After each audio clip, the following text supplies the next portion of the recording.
in this first example, we're going to put together what you did on sections A and B of your classwork the other day into one question. Okay, so we're going to combine them into this expression, y equals x minus p squared plus q. Okay, oops. So remember, section A, you were looking at quadratics in the form of y equals x minus p squared. And for section B, you were looking at x squared plus q. And we're just putting them together into this one expression. So the equation that you've been asked to graph is y equals x plus 3 squared minus 2, where your p value is here and your q value is here. So p, remember, think opposite sign. If you've got positive 3 in the bracket here, then opposite sign, negative 3. Q value stays the same, negative 2. Put them together into a vertex, negative 3 and negative 2. Y-intercepts always happen when x is equal to 0, so we're going to substitute 0 for x into our given equation. And you're going to simplify. 0 plus 3 is 3, so 3 squared minus 2 gives you 9 minus 2, which is 7, so y-intercept is at 7. Your a is 1, okay? When it looks like you don't have a coefficient in front of your bracket here, it's understood to be 1, which means that this particular quadratic is congruent to x squared. And the axis of symmetry is always related to your x coordinate of your vertex, and so the equation is x equals negative 3. Okay, so if you know what your vertex is, then you know what the equation to your axis of symmetry is. Okay, and one other thing that you know about this parabola is that because a is positive 1, this parabola will open up. Okay? All right, so let's take a look at the properties of this particular quadratic. We're first going to look at the symbolic form here, okay? Or the formula form. All right? So your vertex will be at P and Q. Your axis of symmetry is where x is equal to P. Your x-intercepts, well, there's 3 possibilities, right? If Q is greater than 0, then you have none. If Q is less than 0, then you will have 2. If Q is equal to 0, then you will have 1. Okay, your y-intercept happens when x equals 0.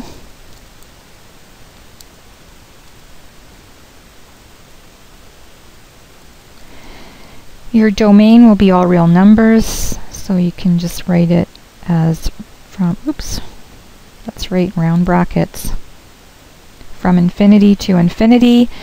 Your range, well, because this parabola opens up, Q then is greater than and equal, y is greater than and equal to whatever Q is, okay? The direction of opening on this is up. And is it congruent to y equals x squared? Yes, it is, because a value is 1. Okay, so for this parabola then, you know that your vertex is at negative 3 and negative 2. You know the axis of symmetry is x equals negative 3. Because Q is less than 0, you have 2 x-intercepts.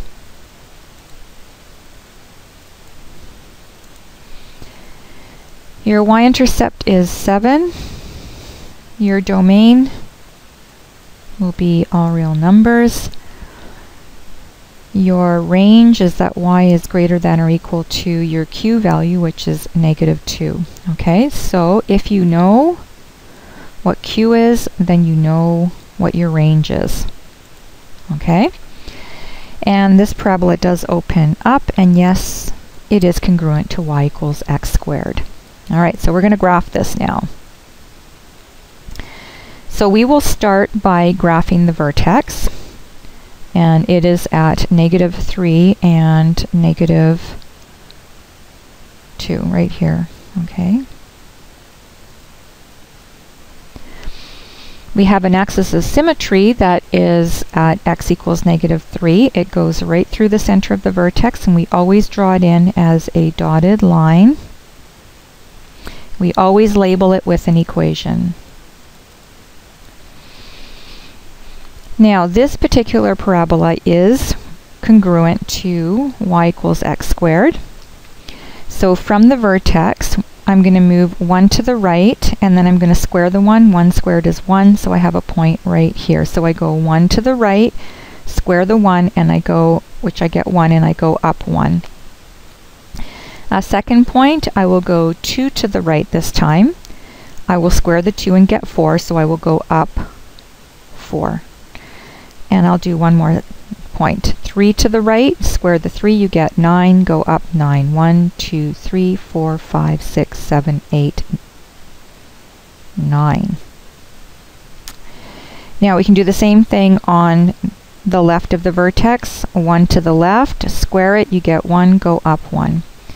2 to the left of the vertex, square it, 2 squared is 4, go up 4. 3 to the left of the vertex, square the 3, you get 9, go up 9. 1, 2, 3, 4, 5, 6, 7, 8, 9. Okay. Now, to get the other points on the left of your axis of symmetry, you can just reflect these points. Okay, so if this point is 1 from the axis of symmetry, you reflect it 1 point over to 1 space over to the other side. This point is 2 units over from the axis of symmetry, you reflect it 2 units on the other side. This point is 3 units to the axis of symmetry, reflect it 3 units over on the other side. All right, and you can now graph by joining your points. And you now have a parabola, which is y equals x plus 3 squared minus 2. And that concludes our first example. In example 2, we're going to be taking a look at the graph of a parabola that has an a value other than 1. So we have x minus 3, so this is our p value, and we have plus 4, so that's our q value. And remember, for our vertex, we choose the opposite sign of our p value, so, or the opposite sign of the number inside the bracket. And so because this is negative, our p value will have a positive 3, and our q stays the same at positive 4, so we have a vertex at 3 and 4. Our a value is negative 2. It tells us two things. It tells us we have a vertical expansion of 2, and it tells us that this parabola will open down because of its negative value. Now, our vertex will also tell us a few things. Okay, now because our p-value is associated with x, it means that we have a horizontal translation of 3. And because our y value is associated with the q value, we have a vertical translation of 4. So we're going to graph this in a series of steps. Certainly you are free to graph it in less steps than this, if you can, but we will start by graphing y is equal to x squared. All of our parabolas are built around y equals x squared, so we will start with that. So we know that y equals x squared has a vertex at 0, 0. The shape of it, we move 1 to the right of the vertex, square it, we get 1, we move up 1. We go 2 to the right of the vertex, we square the 2, we get 4, and we go up 4 units. Okay, and I'm just going to graph those 2 points. And we do the same thing to the left of the vertex. 1 to the left, square it, we go up 1. 2 to the left, 2, we square it, we get 4, we go up 4. And so using a dotted line, because this is not our actual end result, we are graphing y equals x squared. Okay, my next step, I'm going to graph y equals 2x squared. So I'm going to take care of our vertical expansion first, okay? Now, in order to do that, what I want to do is write the coordinates for these points. So this is at 1 and 1, and this is at 2 and 4. And this is at -1 and 1, and -2 and 4. And I'm going to use those points to graph our next parabola, y equals 2x squared. Now, our vertical expansion means that we take the y coordinate of our original points and we times them by 2. Okay, and I should have put 0, 0 here. Now, your vertex will stay where it is, because if you take a look at the y coordinate of your vertex, it's 0, and 0 times 2 is 0, and so we plot a point at the origin. And another thing to remember, your x coordinates don't change when you do a vertical expansion, just the y coordinate.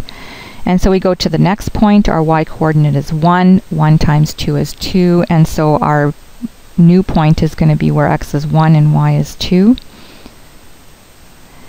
And we go to our third point, our y coordinate is 4, and we're going to times it by 2, we get 8, and so our next point is at 2 and 8. Okay, so notice your x coordinates for all of these points stay the same, 0, 1, 2, but your y coordinate is double what it was before except for the origin, because 0 times 0 or 0 times 2 is 0. Okay, so for this one here, 1 times 2 is 2, 4 times 2 is 8. And we can reflect these points to the other side of our axis of symmetry. So we have a point here, and then we have a point here. Dotted line again, because this is not our final graph. Okay, but this is the graph of y equals 2x squared. Okay, so now we're going to graph y equals -2x squared. This means we have a reflection over the x-axis, right? This is a reflection. And that means that our blue graph will get flipped so that instead of opening up, it is now going to open down. So we leave our vertex where it is at the origin. We take this first blue coordinate right here. Okay. And I'm going to count to the x-axis, so 1, 2, and then I'm going to graph it 2 units below the x-axis right here. So its new coordinates will be 1 and -2.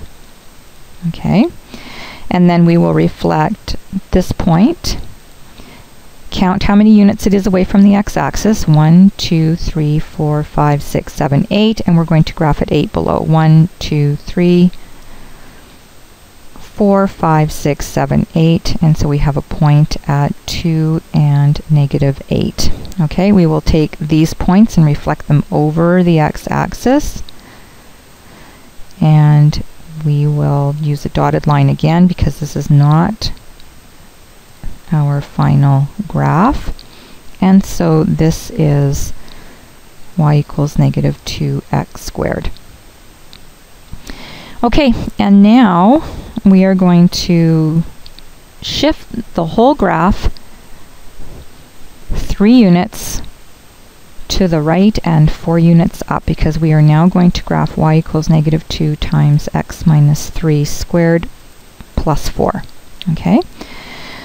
All right, so let's take our green graph, and we're going to move it 3 units to the right and 4 units up. So we start with the vertex. We move it 1, 2, 3 units to the right, and 1, 2, 3, 4 units up, and so we are now here.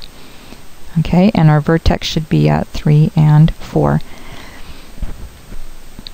We are now going to take this point, move it 3 units to the right, 1, 2, 3, and 4 units up, and that puts it at 4 and 2.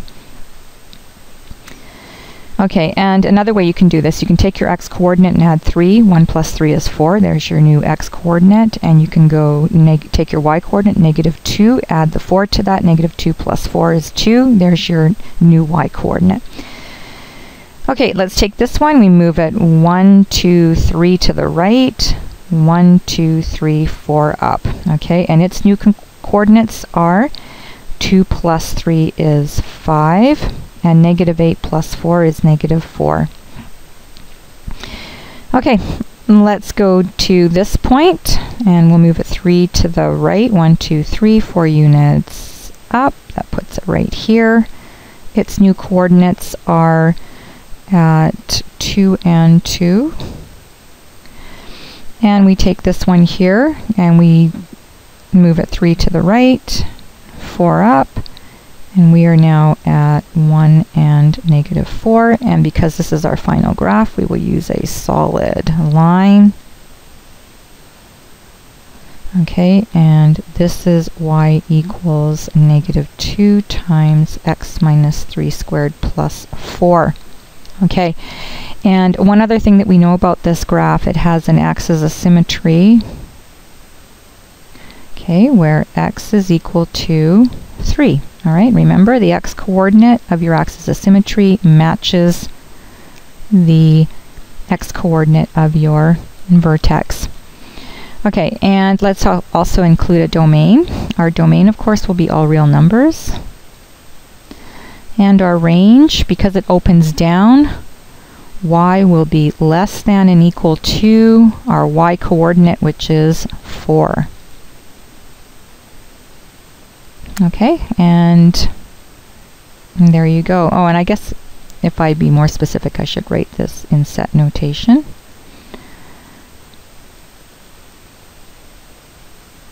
Okay, and remember you can write this as from infinity to 4. Okay, all right, and we will probably go over in class another way to graph this. Okay, so that concludes example 2.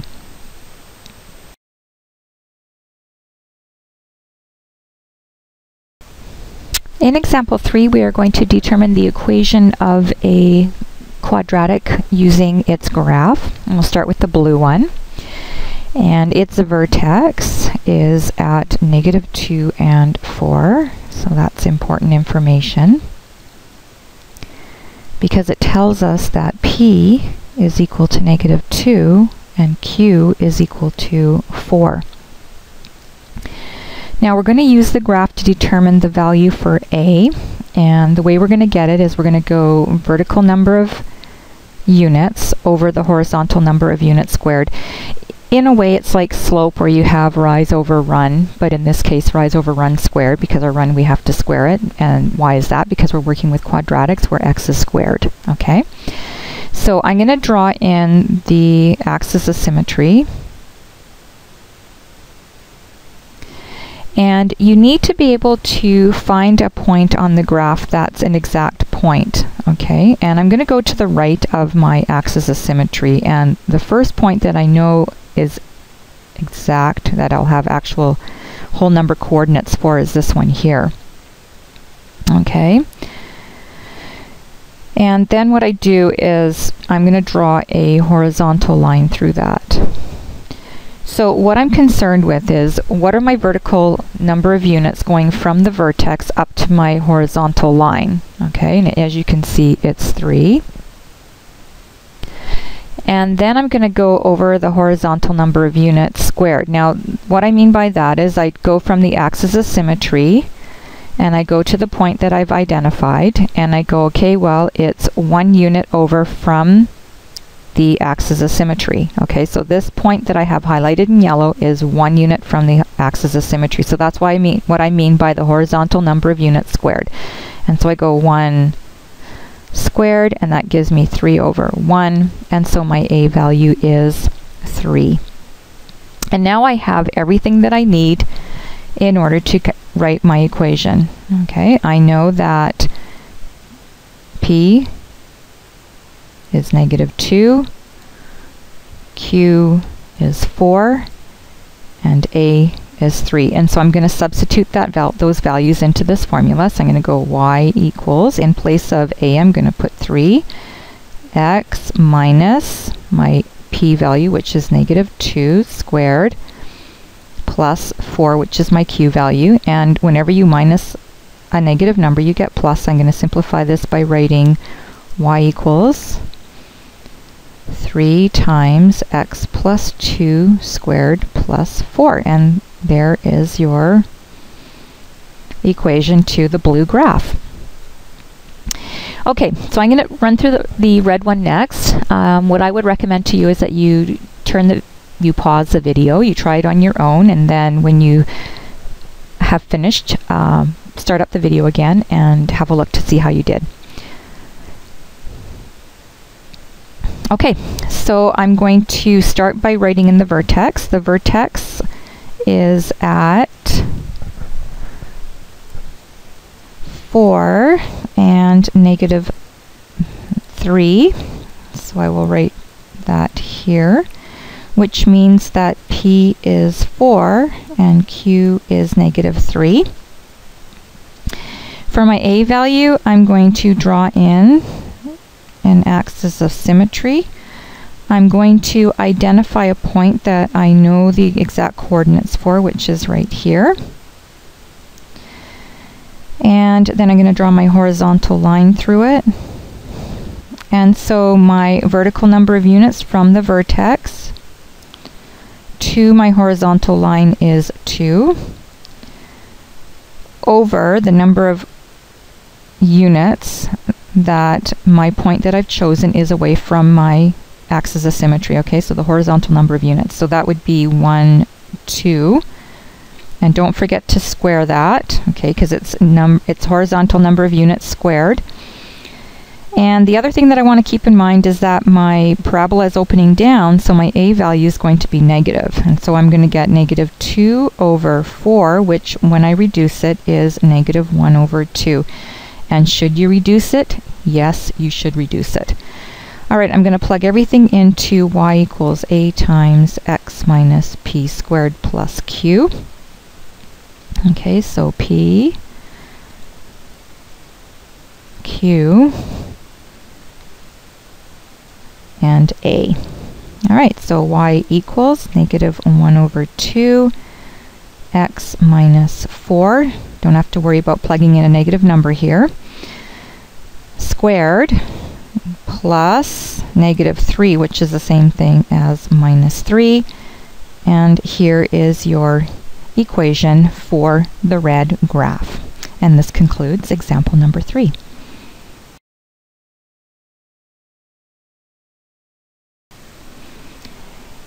In example 4, we're going to determine the equation of a parabola or a quadratic without the use of a graph. So you are going to be needing some information. And usually you're given the vertex and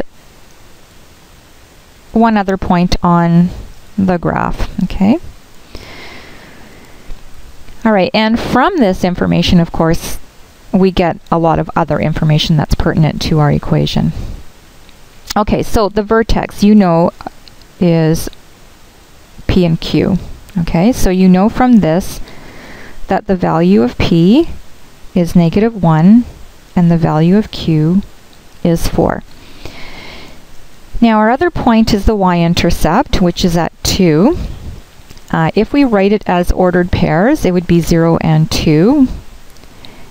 And as any point on the parabola, we give it the coordinates of x and y. Okay, that way we don't get it confused with the vertex. The vertex is a special point on your graph, so it will be assigned variables p and q.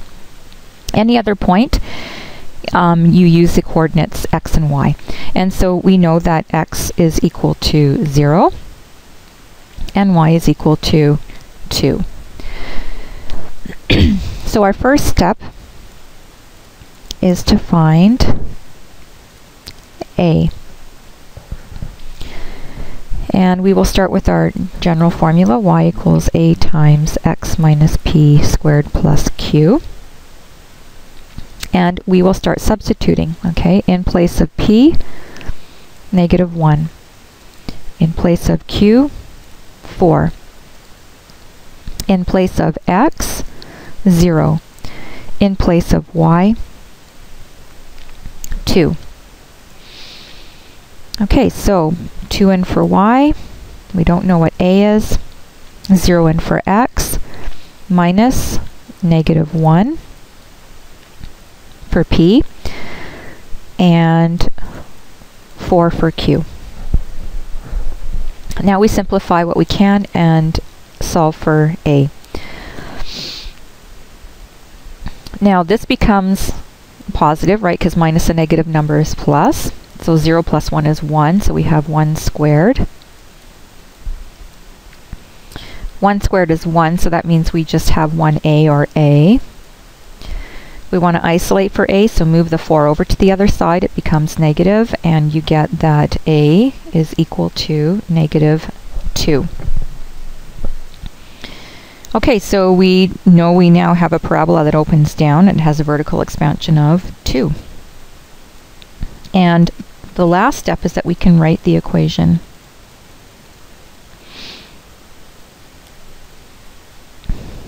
Okay, so what do we know? We know that p equals -1, q equals 4, and a is equal to -2. So these are the only three values that you need in order to write your equation. You're still going to start with y equals a times x minus p squared plus q. Okay, so p, q, and a. Plug those in.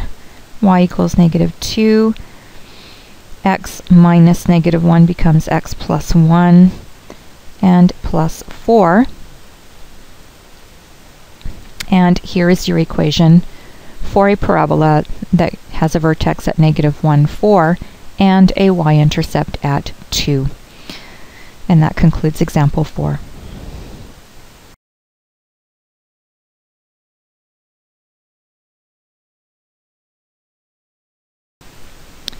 So in this next video, we're going to be determining the number of x-intercepts based on the values of a and q of a quadratic function. So our first equation is f of x equals 0.5 x squared minus 3. And our value of a in this quadratic is 0.5. And because a is greater than 0, it's positive. That means it opens up. Our value of q is -3. And q then is less than 0. And because it's less than 0, it means that the vertex is below the x-axis. So if we go to picture what this graph might look like,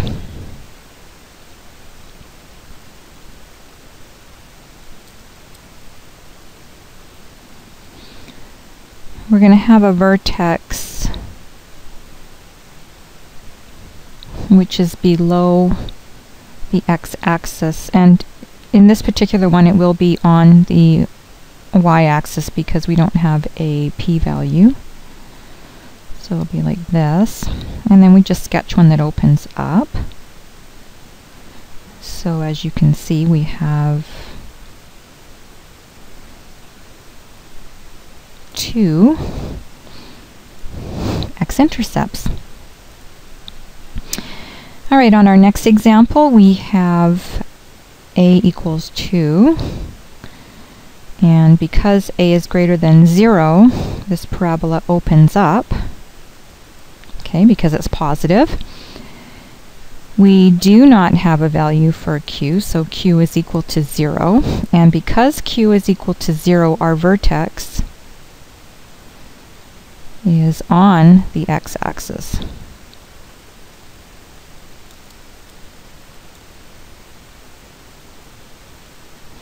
So if we draw a picture of this,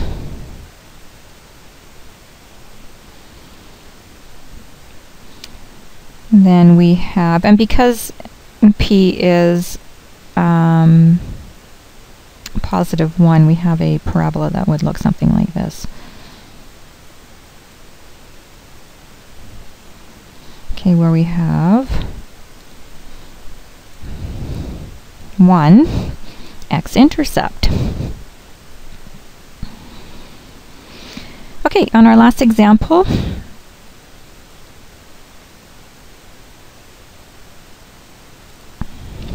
we have that a is equal to -3.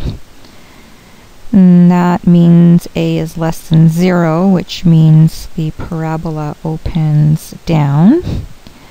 We have that q is equal to -1, and so q is less than 0, which means that the vertex is below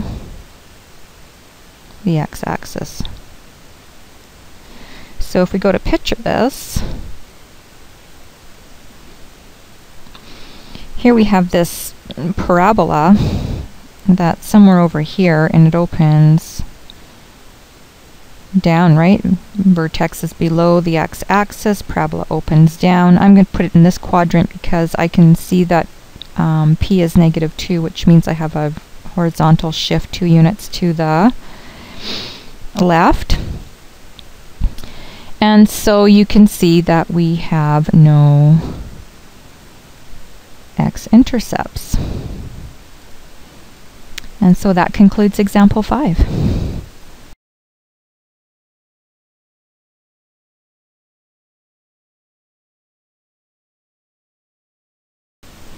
So our next example is an application problem involving our Lionsgate Bridge in Vancouver. The deck of the Lionsgate Bridge in Vancouver is suspended from 2 main cables attached to the tops of 2 supporting towers. Between the towers, the main cables take the shape of a parabola as they support the weight of the deck. So if you take a look at the diagram, you can see using the lights that we do have a curve in the cables that looks like it could be a parabola. The towers are 111 meters tall relative to the water surface and are 472 meters apart. So if we draw that on our diagram here, so our towers up to the water here, hang on, do that in red, are 111 meters, okay? And the distance that the towers are apart, okay, so from one tower to the other is 472 meters. Now the lowest point of the cables is approximately 67 meters above the water surface, so that would be from here to the water. It's kind of hard to tell where that is. Let's say like that is 67 meters. So you're asked to find 2 things. One, you're asked to model the shape of the cables with a quadratic function in vertex form, and 2, determine the height above the surface of the water of a point on the cables that is 90 meters horizontally from one of the towers. Express your answer to the nearest tenth of a meter. So before we start looking for these things, let's look at the diagram that we have included with our question. As you can see, the bridge is positioned on an x and a y axis. They've called the y-axis fx, but you can write a y there if you like. So the distance between the 2 towers is 472 meters. The height of one tower is 111 meters. And the distance at the bottom of the cable to the surface of the water is 67 meters. Notice that they have taken the parabolic shape of the cable and positioned its vertex at 0, 0. Okay, so the lowest point of the cable is the vertex, which is positioned at 0, 0. You are given 2 coordinates, one on either tower. So on the left, -236 and 44, which makes sense because anything to the left of 0 on the x-axis is negative and anything above the y-axis is positive. And over on the right, 236 and 44. So where do these numbers come from? Well, the 236 comes from the total distance between the two towers, 272, divide it by 2, and that would give you 236. And that's because the y-axis divides our parabola exactly into two parts. So it's actually the y-axis that is our axis of symmetry. All right, and the 44 comes from the distance from the bottom of the cable to the top of the tower. And we would get that by taking the total height of the tower and subtracting the 67 meters that the bottom of the cable is above the water. So we go 111 minus 67 and we get 44. Okay, so that would be this distance here. Okay, and the 236 would be this distance here. Okay, so the first thing you've been asked to do is to model the cables with a quadratic function in vertex form. So you know that your vertex is at 0, 0.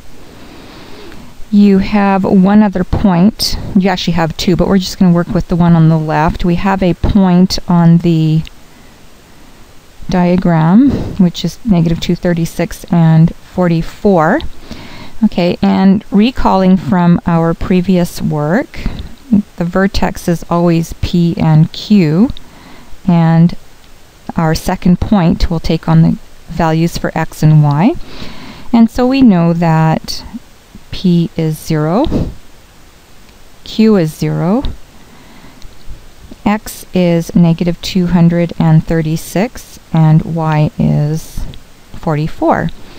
And so the first thing that we want to do in order to come up with our equation is to work out the value for A. So we want to find A. And we're going to use our formula, y equals a times x minus p squared plus q. And we're going to plug these values in. So for p, we'll plug in 0. For q, we'll plug in 0. For x, we'll plug in negative 236. And for y, we'll plug in 44. And so let's work that out. So we get 44 equals a times x, which is negative 236, minus p, which is 0, plus q, which is 0. We simplify. Well, negative 236 minus 0 is negative 236, and negative 236 squared is 55,696, and that's in front of A, and we have plus 0, so we don't have to worry about it. So to solve for A, we just divide both sides by 55,696. And so our A value is 44 over 55,696, and we reduce that to 11 over 13,924. Okay, so the next thing that we do is write the equation.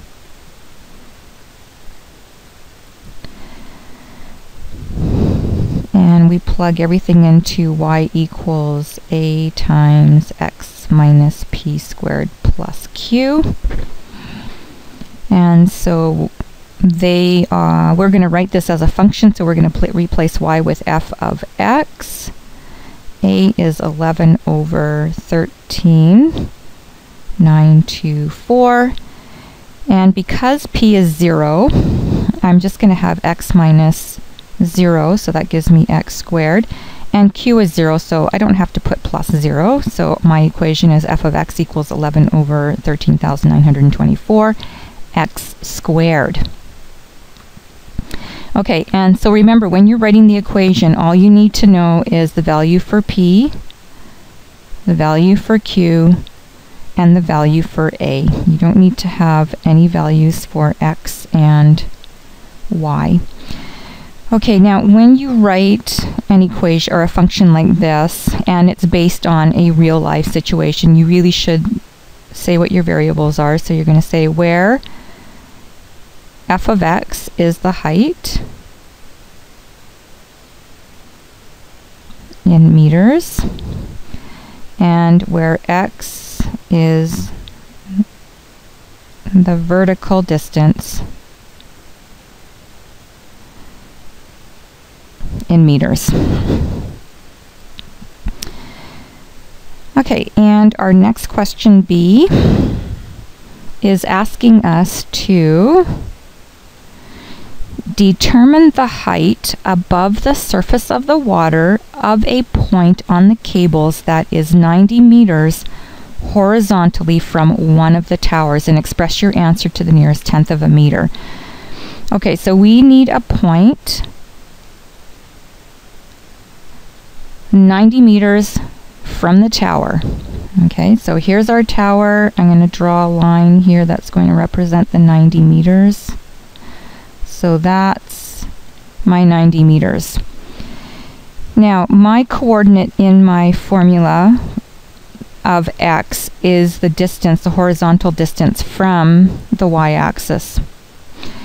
So I need to find the distance from the y-axis to this point, which I should draw on my cable right there. So from the y-axis to the point. Okay, so I need to know what that red line is. All right. Okay, so I know that the total distance between the y-axis and the tower is 236 meters. And if I want to know what the red part is, I just have to minus the 90 meters. And that gives me 146 meters. Okay, and so the red line is 146 meters.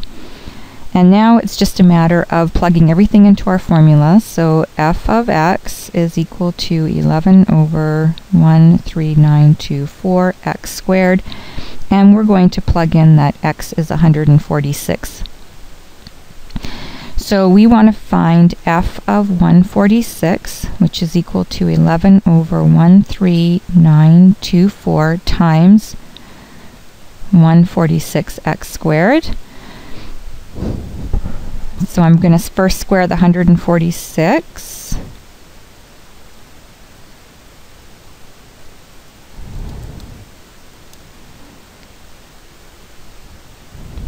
And I get 21,316 multiplied by 11, divide by 13,924, and you get about 16.839, okay, approximate. And we're going to round to the nearest. Oh, first of all, okay, so what does that mean? Okay, well, we know that f of x is the height. Okay, and I want to know how far that point, which is 90 meters horizontally from one of the towers, is above the surface of the water. Okay, so what we have determined so far is that, I'll use blue, that from the 90 meters to the x-axis is 16.839 meters.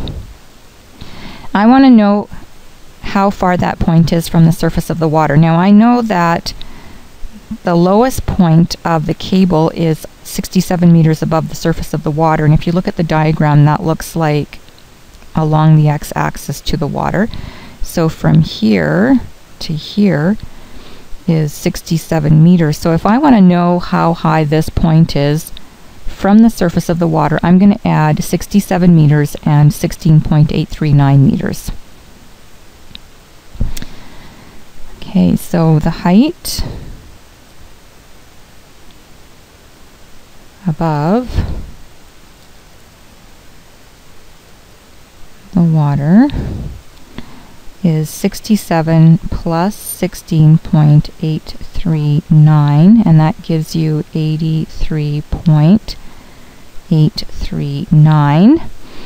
And so the height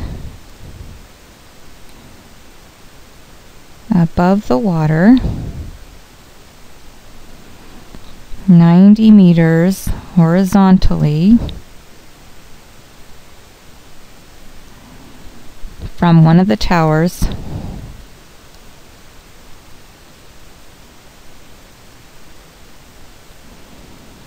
is about 16.84. Whoa, sorry. 83.84 meters. Oh, I want the nearest tenth, sorry. So 83.8 meters. Okay, and that's true on both sides of the bridge. Okay, so 90 meters in from the right and 90 meters in from the left will also be 83.8 meters, and that's because our parabola has symmetry. So that concludes section 3.1.